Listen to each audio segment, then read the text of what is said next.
On nous répète souvent, trouve ta passion et tu ne travailleras plus un seul jour de ta vie. Franchement, est-ce que c'est vrai? Ou est-ce que c'est juste une belle phrase qui en réalité nous met une pression énorme?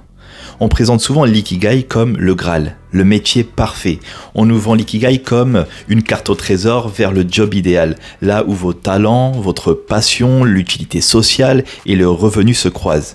Vous trouvez votre compétence qui est également votre passion et le monde en a besoin. Et on se fait payer pour ça, le jackpot. Mais la réalité, c'est que très peu de gens cochent toutes les cases dans leur métier. Et pourtant, beaucoup de salariés s'épanouissent dans des jobs qui, sur le papier, ne sont pas des passions. Pourquoi ? Parce que, parfois, l'ambiance au travail compte plus que la passion. Ce n'est pas la tâche en elle-même qui rend heureux, mais la relation avec les collègues, l'énergie collective, la confiance, etc. On peut aimer aller au travail non pas pour ce qu'on fait, mais pour avec qui on le fait.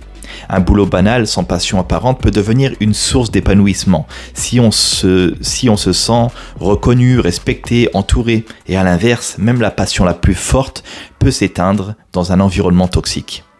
Et c'est là que le rôle des dirigeants et des managers devient essentiel. Vous ne pouvez pas décider quelle sera la passion de vos collaborateurs. Mais vous pouvez créer un environnement où ils se sentent respectés, reconnus, en sécurité.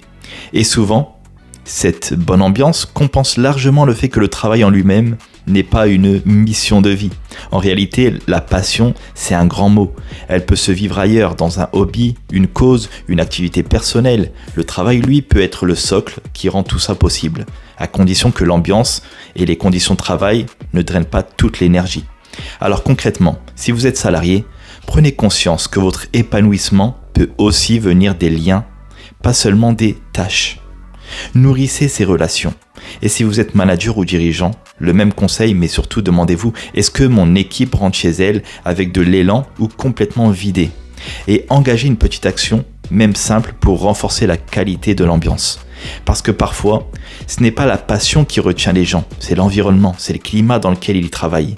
Et quand l'ambiance est bonne, tout le reste devient plus léger, y compris la performance.